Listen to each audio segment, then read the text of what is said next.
جی قدرمندو کتونکو السلام علیکم.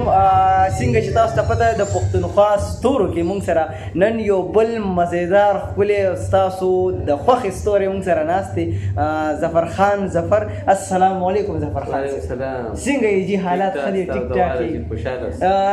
موږ خو لږه معمولي شان پیژندګلي به ستاسو غواړو ځکه چې ظفر خان ظفر کوم ځای وزېږېدو او څومره کوم ځای کې هغې تعلیم حاصل کړو. بس یو د دریو ټکو کې دا موږ ته راغونډ زما بس همدا پېښور ایریا ده، علم دی، دا زموږ ښار هم دی او دا زموږ ضلع هم ده او دا زموږ تحصیل هم دی. ښه جي ښه او څنګه چې تاسو ته پته قدرمندو کتونکو چې دې سپیشلټي څه ده هایکو، نو زه یم چې صرف یو دوه درې هایکو یا یو دوه هایکو تاسو موږ ته ووایي نو ډېره بخښي. یاره دې وخت خو زما دا یو شعر ډېر مشهور دی دلته، دا زړه مې غواړي چې له تا سره واده وکړم خو زما ښځه خفه کېږي نو زه څه وکړم. او هغه یوې هم راته ځان نه سم میړه جوړ کړی نو څه کې یو میړه د پاسه بل میړه.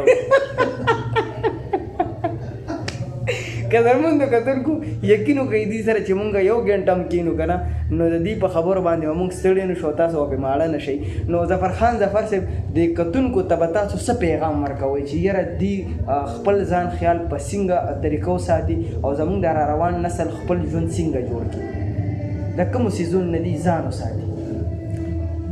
زما دا خیال دی چې انسان له خدای پاک دا یو وجود ورکړی دا د خپل جی جی جی جی جی بس نور د ده سم نشته دی. ټیک ده دنیا دپاره دنیا د ده دپاره پیدا ده او هر یو شی د انسان دپاره پیدا دی او د انسان پکې صرف دا یو وجود دی صحیح. او چې د الله پاک په دې کائنات باندې سوچ وکړي د انسان ته پکې د خپل ځان د بصري نه کم ښکاري. صحیح دې ټول داسې ده کې چې په سمدي بدن ته د کار وایي خراب دي کي ځان صحیح غمونه هم کوي ځان له په هغې باندې ذهن خرابوي، خوراک هم خراب کوي، عمل هم خراب وي، نشې هم دې بدن ته ورغورځوي.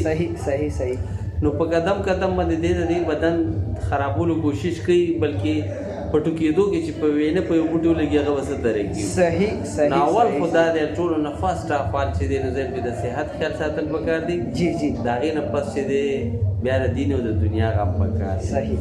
نو اسلام خو زموږ ښه دین دی، هغه موږ ته د خیر ښېګړې درس راکړی دی، بایچارې درس راکړی دی چې تاسو خلکو سره ښه وکړئ. خو زما خلکو ته دا خواست دی چې تاسو هر څه کوئ په خپل ځای خو د خیر ښېګړې یو بکس د دماغ کې وساتئ. صحیح.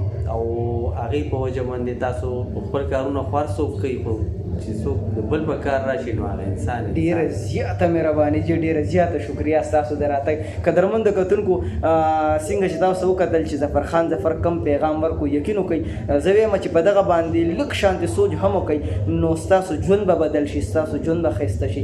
خپل کوربه صابر جان په خپلو دعاګانو کې یاد ساتئ. انشاءالله ډېر ژر به بیا ستاسو د یو بل مېلمه سره موږ ملاقات کوو. تر هغه وخته پورې د لوی الله په امان.